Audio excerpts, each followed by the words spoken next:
Hi friends, నేను మీ శ్రీనివాస్ని. దక్షిణ America దేశమైన వెనిజులాలో ప్రకృతి కన్నెర్ర చేసింది. ఒకే నిమిషం వ్యవధిలో సంభవించిన 2 శక్తివంతమైన భూకంపాలు ఆ దేశాన్ని అతలాకుతలం చేశాయి. గత 100 ఏళ్ల చరిత్రలో ఇది అత్యంత ఘోరమైన భూకంపంగా అక్కడి నిపుణులు చెబుతున్నారు. ఈ ఘోర విపత్తుకు సంబంధించిన పూర్తి వివరాలు మనం ఈ వీడియోలో మాట్లాడుకుందాం. వీడియో నచ్చితే లైక్ చేసి, షేర్ చేసి, సబ్స్క్రైబ్ చేసుకోండి. అలాగే ఫేస్బుక్, ఇన్స్టాగ్రామ్ చూసుకునే వాళ్ళైతే ఫాలో అయితే అయిపోండి. మనకి ఇది జరిగిన సమయం చూసుకుంటే జూన్ 24, 2026 సాయంత్రం వేళ ఈ ప్రమాదం జరిగింది. తీవ్రత చూసుకుంటే అమెరికా జియాలజికల్ సర్వే ప్రకారం మొదట 7.2 తీవ్రతతో భూమి కంపించింది. అది జరిగిన కేవలం 39 సెకండ్ల వ్యవధిలోనే అంతకంటే శక్తివంతమైన 7.5 తీవ్రతతో రెండో భూకంపం సంభవించింది.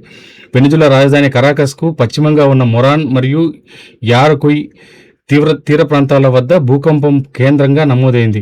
అలాగే భూమికి కేవలం 10 నుండి 20 కిలోమీటర్ల ఎత్తుతోనే ఈ కంపనాలు రావడంతో తీవ్రత చాలా ఎక్కువైందనమాట. ప్రాణ నష్టం గురించి మాట్లాడుకుంటే ఇప్పటి వరకు అందిన ప్రాథమిక సమాచారం ప్రకారం కనీసం 164 మందికి పైగా మరణించారు. దాదాపు 1000 మందికి పైగా తీవ్రంగా గాయపడ్డారు. శిథిలాల కింద మరికొందరు చిక్కుకొని ఉండటంతో ఈ సంఖ్య ఇంకా పెరిగే అవకాశం ఉందని నిపుణులు చెబుతున్నారనమాట. కూలిపోయిన భవనాలు రాజధాని కరాకస్ మరియు లాగోయిరా నగరాల్లో వందలాది బహుళాంతస్తుల భవనాలు ఇల్లు క్షణాల వ్యవధిలో నీలమట్టమయ్యాయి. అల్టామిరా ప్రాంతంలో ఒక 22 అంతస్తుల భవనం పూర్తిగా కూలిపోయింది.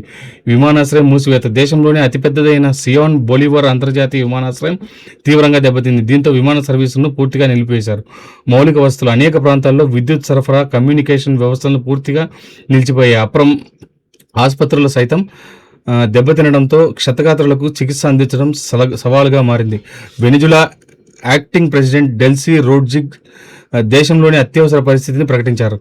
అత్యంత ప్రభావితమైన లాగ్వేరా ప్రాంతాన్ని డిజాస్టర్ జోన్గా ప్రకటించారు. శిథిలాల కింద ఉన్న వారిని రక్షించేందుకు రెస్క్యూ టీమ్స్ రంగంలోకి దిగాయి.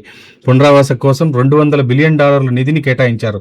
ఈ క్లిష్ట సమయంలో ఐక్యరాజ్య సమితితో పాటు అమెరికా, బ్రెజిల్, కొలంబియా, ఫ్రాన్స్ వంటి పలు దేశాలు వెనిజులాకు సహాయం అందించేందుకు ముందుకు వచ్చాయి.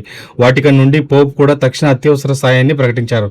భూకంపం వచ్చిన తర్వాత కూడా దాదాపు 30కి పైగా ఆఫ్టర్ షాక్స్ రావడంతో ప్రజలు ఇళ్లలోకి వెళ్లడానికి భయపడుతూ వీధుల్లోనే గడుపుతున్నారన్నమాట. ప్రకృతి సృష్టించిన ఈ విలయం నుండి త్వరగా కోలుకోవాలని కోరుకుంటాం. మొన్న జరిగిన ఫిలిప్పీన్స్ లో తీవ్రమైన భూకంపం నుంచి ఇప్పుడిప్పుడే కోలుకుంటుండగా ఇప్పుడు వెనిజులాలో కూడా ఇంత తీవ్రమైన ఒక భూకంపం అయితే సంభవించిందండి.